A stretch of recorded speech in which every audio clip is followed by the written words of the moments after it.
दोस्तों, आज की कहानी एक ऐसी पहेली के बारे में है जिससे पूरा गांव डरा हुआ था। किसी की भी हिम्मत नहीं थी कि वह उस पहेली को सुलझा कर गांव को बचा सके।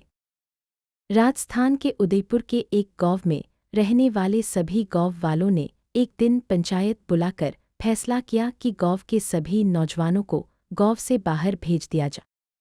सरपंच ने सभी को सूचना दी, जैसा कि आप जानते हैं कि किले में प्रेतात्मा का वास है। वह गांव में रात के समय घूमती है और जिस घर में कोई भी जवान लड़का होता है वह उसे वश में करके किले में ले जाती है, फिर उसका कुछ पता नहीं लगता। इसलिए हमने तय किया है कि यहाँ के नौजवानों को किसी शहर में भेज दिया जाए। जब इस प्रेतात्मा की पहेली सुलझ जाएगी तो हम इन्हें बुला लेंगे। तभी गांव के एक बुजुर्ग मोहनराम जी खड़े हुए और बोले, क्या कह रहे हो सरपंच? हम बचपन से सुनते आ रहे हैं उस पहेली के बारे में, आज तक तो कोई उसे हल कर नहीं पाया। यह सुनकर सरपंच ने कहा, लेकिन इन बच्चों की रक्षा तो करनी ही होगी, कैसे बचाएंगे इन्हें उस प्रेतात्मा के कहर से? तभी संजय, जिस उम्र 25 साल थी, वह बोला, सरपंच जी वह पहेली तो बताइए और हम उसे सुलझाने की कोशिश करते हैं, और उसको सुलझाकर क्या प्रेतात्मा किसी को परेशान नहीं करेगी? सरपंच ने कहा, बेटा वो हम नहीं बता सकते क्योंकि तुम्हारी जान को खतरा हो सकता है। तुम उस पहेली को सुलझाने की कोशिश करोगे? यह बात सुनकर गांव के कुछ लोग तो अपने बच्चों को शहर भेजने के लिए तैयार हो गए, लेकिन ज़्यादातर इस बात को मानने को तैयार नहीं थे। सरपंच ने सबको समय दिया सोचने के लिए। सभी गांव वाले अपने अपने घर चले गए। संजय जब अपने घर आया तो उसने अपनी माँ से पूछा, माँ तुम्हें तो पता होगा उस पहेली के बारे, मुझे बताओ ना। संजय की माँ पुष्पा जी ने कहा, बेटा उस बात को भूल जा, इसी चक्कर में तेरे पिता की जान चली गई और भी न जाने गांव के कितने लोग अपनी जान गंवा बैठे। संजय यह सुनकर बहुत घबरा गया।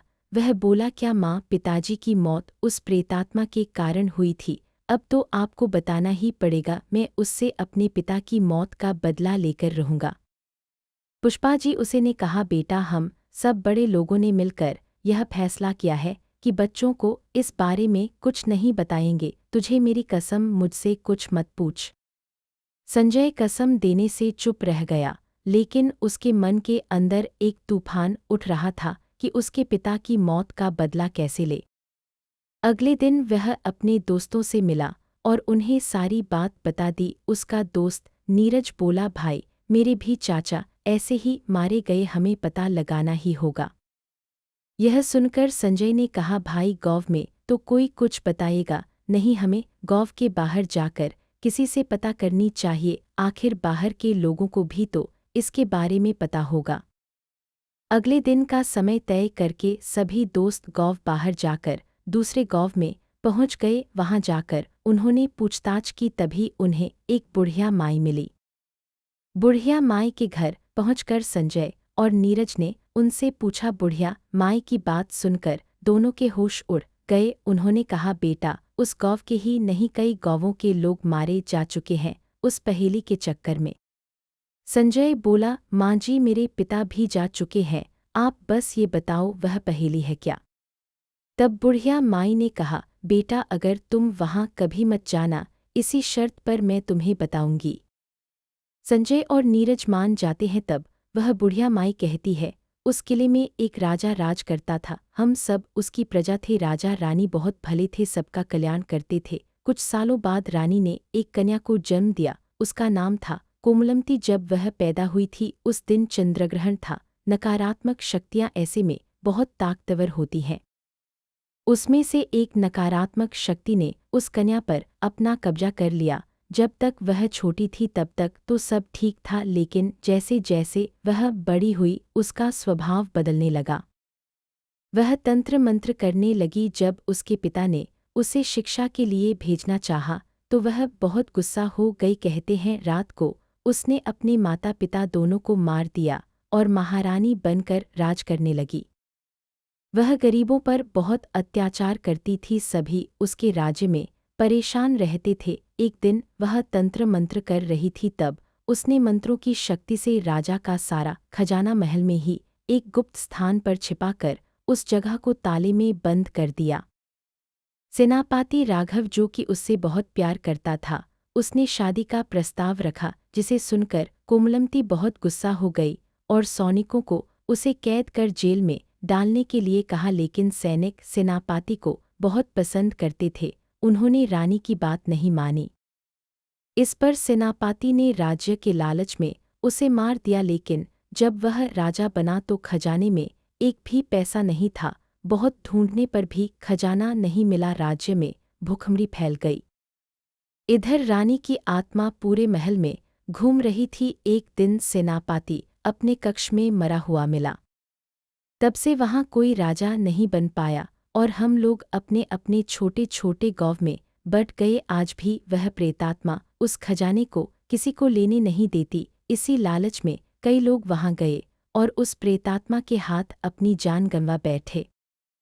यह सुनकर संजय बोला, लेकिन मैंने तो सुना है कि गाँव में आकर जवान लड़कों को अपने साथ ले जाती है। बुढ़िया माई ने कहा, हाँ, यही तो पहेली का दूसरा हिस्सा है।